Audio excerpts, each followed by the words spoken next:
ತುಳುಕೂಟ ಉಡುಪಿ ವತಿಯಿಂದ ನೀಡಲಾಗುವ 25ನೇ ವರ್ಷದ ಪಣಿಯಾಡಿ ಕಾದಂಬರಿ ಪ್ರಶಸ್ತಿ ಪ್ರದಾನ ಸಮಾರಂಭ ಮತ್ತು 7ನೇ ವರ್ಷದ ಮಲ್ಪೆ ರಾಮದಾಸ ಸಮಾಗ ಪ್ರಶಸ್ತಿ ಪ್ರದಾನ ಸಮಾರಂಭ ಸೆಪ್ಟೆಂಬರ್ 15ರಂದು ಕಿದಿಯೂರು ಹೋಟೆಲಿನ ಪವನ್ ಸಭಾಂಗಣದಲ್ಲಿ ನಡೆಯಲಿದೆ ಎಂದು ತುಳುಕೂಟ ಉಡುಪಿಯ ಅಧ್ಯಕ್ಷ ವಿಜಿ ಶೆಟ್ಟಿ ತಿಳಿಸಿದ್ದಾರೆ.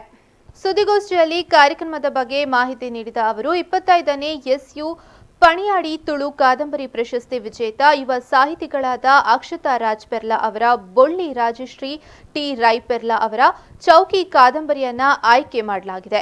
ಮಲ್ಪೆ ರಾಮದಾಸ ಸಮಾಗ ಪ್ರಶಸ್ತಿಗೆ ಹಿರಿಯ ಯಕ್ಷಗಾನ ಭಾಗವತ ದಿನೇಶ್ ಅಮ್ಮಣ್ಣಾಯ ಅವರನ್ನು ಆಯ್ಕೆ ಮಾಡಲಾಗಿದೆ.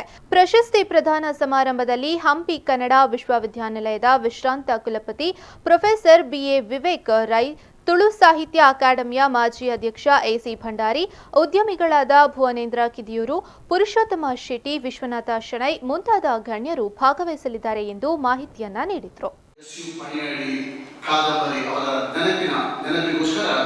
ಕಳೆದ 25 ವರ್ಷಗಳಿಂದ ಪಣಿಯಾಡಿ ಕಾದಂಬರಿ ಪ್ರಶಸ್ತಿ ಪ್ರದಾನ ಸಮಾರಂಭ ಅಂತ ಮಾಡ್ತಾ ಇದ್ದೇವೆ.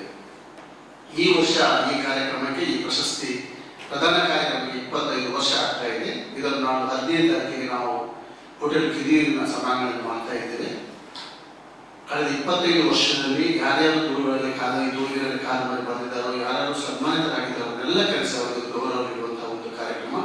ಅದರೊಂದಿಗೆ ಈ ವರ್ಷ 2 ಜನ 25 ವರ್ಷದಲ್ಲಿ ಪಣಿಯಾಡಿ ಕಾದಂಬರಿ ಪ್ರಶಸ್ತಿ ಪಡೆಯುವವರು ಶ್ರೀಮತಿ ಅಕ್ಷತಾ ರಾಜ್ಪೆರ್ಲಾ ಅವರು ಬರೆದಂತಹ ಬೊಳ್ಳಿ ಕಾದಂಬರಿ ಹಾಗೂ ಶ್ರೀಮತಿ ರಾಜಶ್ರೀ ಟಿ ರೈ ಅವರು ಬರೆದಂತಹ ಚೌಕಿ, ಈ 2 ಕಾರ್ಯಕ್ರಮ ಇಬ್ಬರು ಪ್ರಶಸ್ತಿಯನ್ನು ಪಡೆದುಕೊಂಡಿದ್ದಾರೆ.